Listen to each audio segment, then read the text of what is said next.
আসসালামু আলাইকুম। আশা করি আপনারা সবাই ভালো আছেন, সুস্থ আছেন। আমি আজকে লাউ রান্না করব। তা প্রথমে আমি এই লাউটাকে কেটে নেব।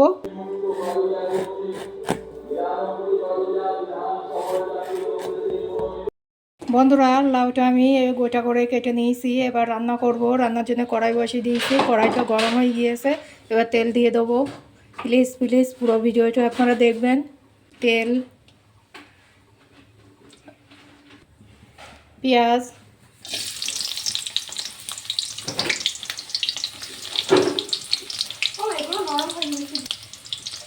এই লাউ চিংড়ির জন্য কপিস আলু আর পেঁয়াজটাও ভালো করে ভেজে নেব। আলু পেঁয়াজটা আমি ভালো করে ভেজে নিয়েছি। অল্প একটু আদা রসুন বাটা, লবণ,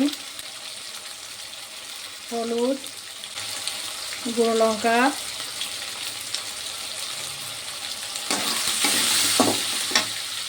অল্প একটু নেড়ে চেড়ে পানি দিয়ে দেবো অল্প করে।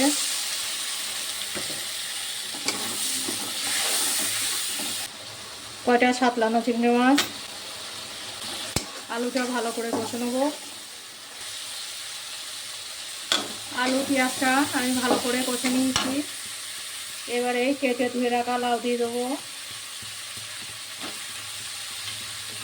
লাউটা ভালো করে কষে নেব।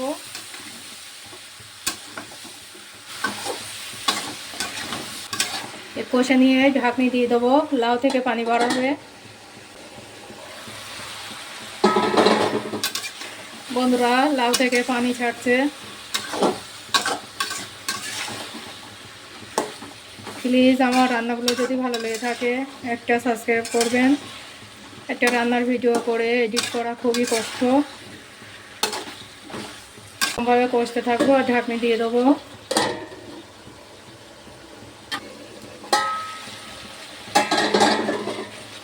এবার লাউটা আমি ভালো করে কষে নেবো। এতে আমি পানি ব্যবহার করব না। ঢাকনি দিয়ে রেখে দেবো।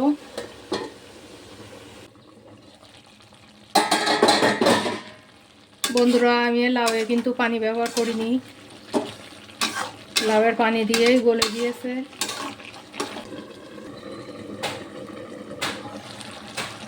বন্ধুরা, এবারে লাউয়ের পানিগুলো সব শুকিয়ে নেব।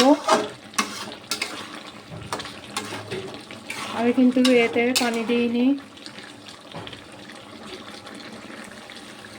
আমার এই লাউ চিংড়ি প্রায় হয়ে এসেছে। এবারে একটু চিনি দিয়ে দেবো। চিনিটা আপনারা না।